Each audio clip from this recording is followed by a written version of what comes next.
I think that of the kind of entertainment that I'm doing and want to continue to do is in what we call an urban entertainment setting, whereby people will be able to go year-round to an indoor situation, just in the same way they'd go to a movie theater.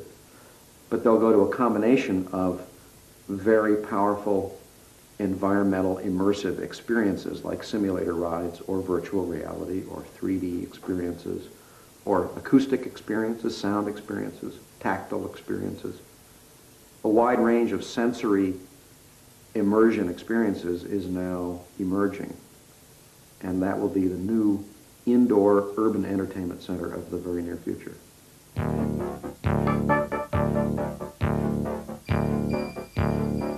Another company which specializes in compact simulation units for urban entertainment centers is iWorks in Los Angeles. This company was founded in 1986 under a general premise that the movie studios were focusing so much on what's happening in the home with home video and pay cable that they were not focusing as much on out-of-the-home entertainment.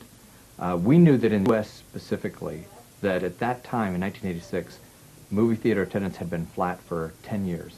Here we are 5 or 6 years later, it's been flat for another 5 years, and last year it was down. With that, we have a general belief that the greatest untapped entertainment market today is in urban out-of-home markets.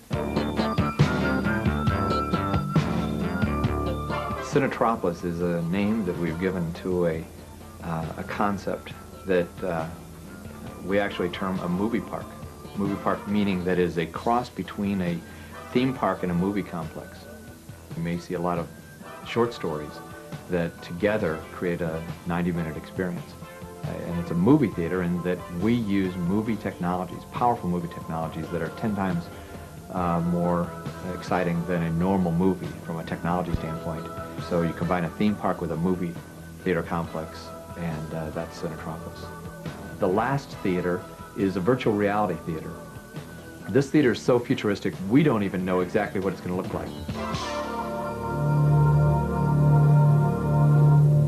The level of graphic sophistication envisaged by iWorks is already available, but, up to now, it's been used exclusively in the high-cost training programs, many of them paid for by the military and civil aviation. Since the 1960s, Evans and Sutherland have pioneered interactive computer graphics of this kind, but world events have caught up with them. Now that the battle plans are being redrawn, they're turning their sights on the leisure industry. Technology which trained test pilots is now being targeted on the field of operations codenamed virtual reality. If you got into the Air Force simulation, I tell you, it's thrilling. They had one in which they kind of came over to Los Angeles and went up Malibu on some sort of raid, I guess, over Madonna's house. And that was so thrilling, you could almost get airsick. But that's like a $10 million machine. We are trying right now to apply primarily is our visual system technology, the interactive graphics, to the entertainment field.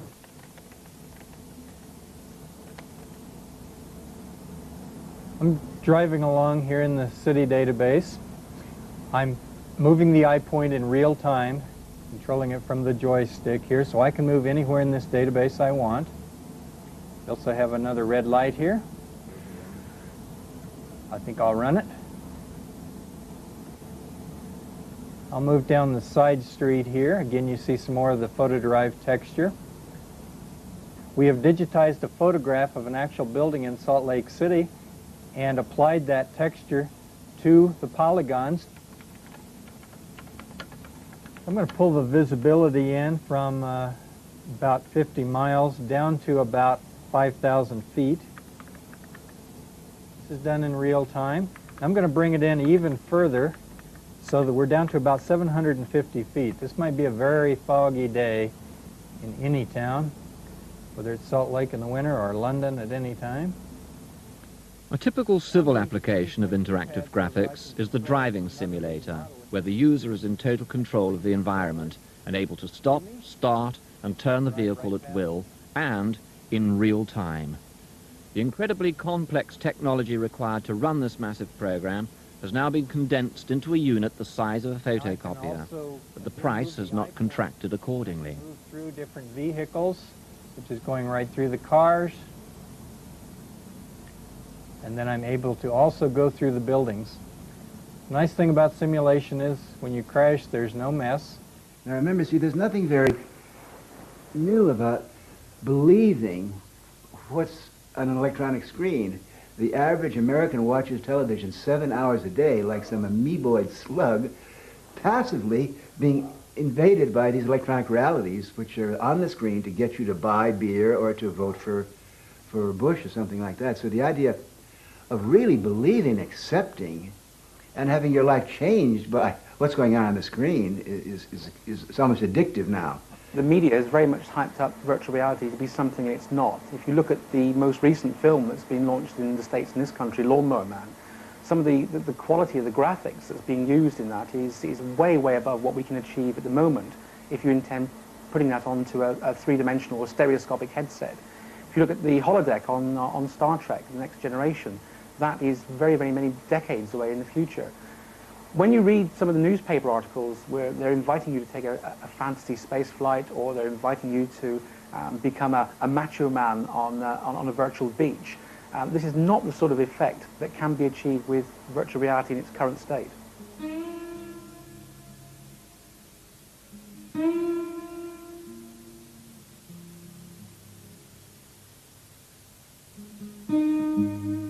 I think having a couple of joints now is not nearly as culturally acceptable as it was in the 60s. The idea of putting on some goggles and being able to immerse yourself in some alternate reality is our culture's present version of a psychedelic drug alternate reality.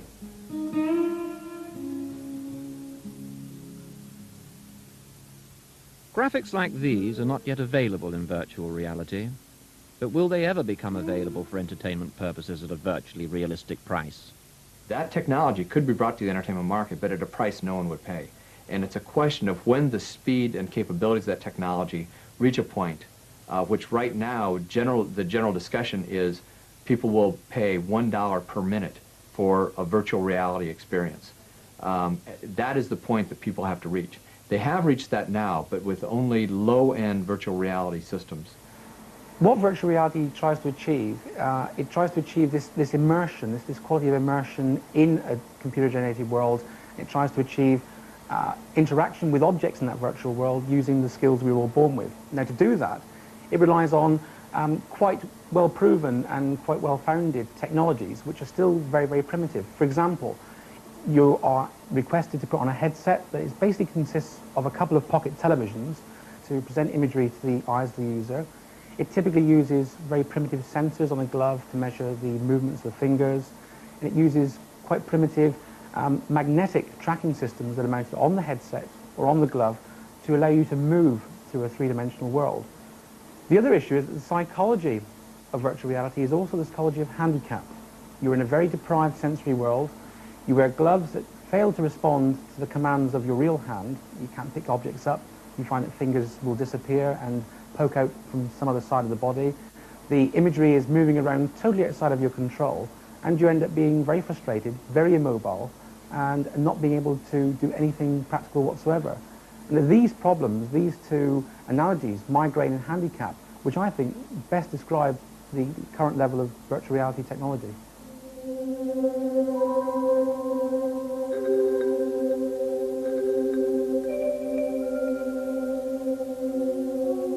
The first thing I'm going to do is use this little cursor to select a 3D flying function, select the rocket, press the green button for go, and now basically I fly in the direction I'm looking. And what I've got here is a virtual kitchen.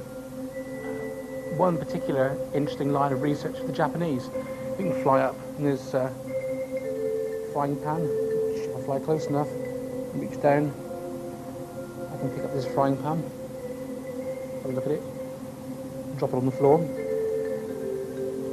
make it vanish altogether. Then we've got the teapot.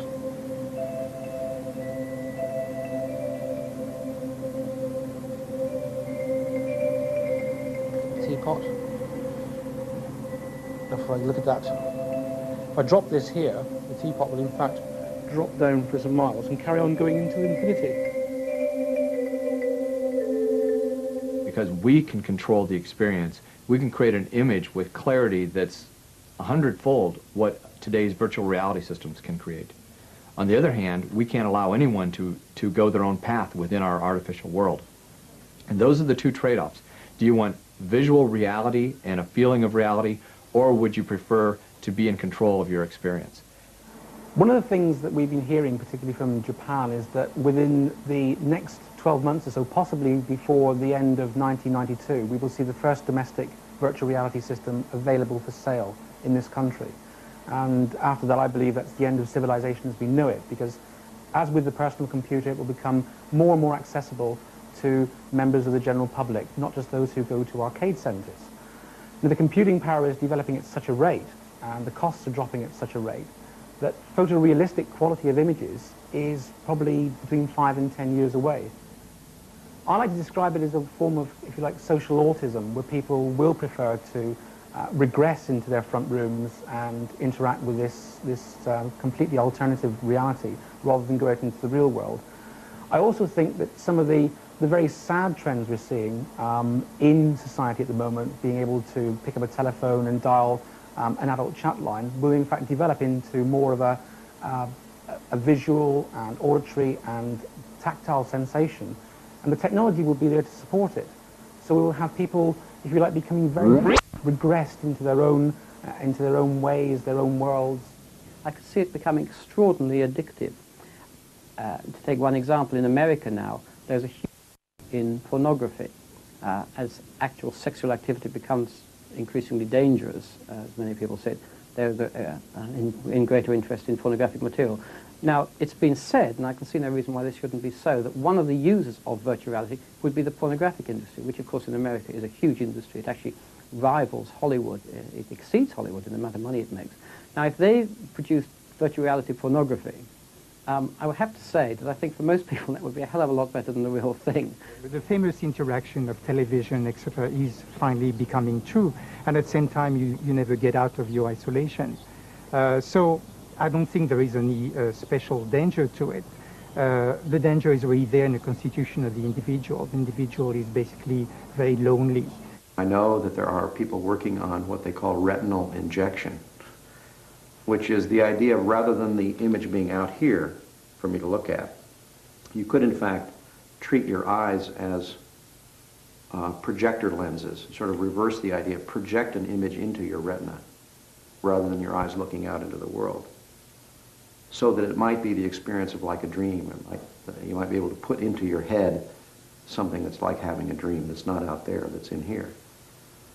Clearly would be, at some point in the future, a means of perhaps controlling people by providing them with something which was so exciting, which was so stimulating, which was so different from what they were getting in their rather humdrum lives. They were prepared to go along with the system, go along with the regime, in order to qualify perhaps for a token for good citizenship. You see, instead of a citizen's charter, what you get is a ticket to some sort of super theme park in the year 2050.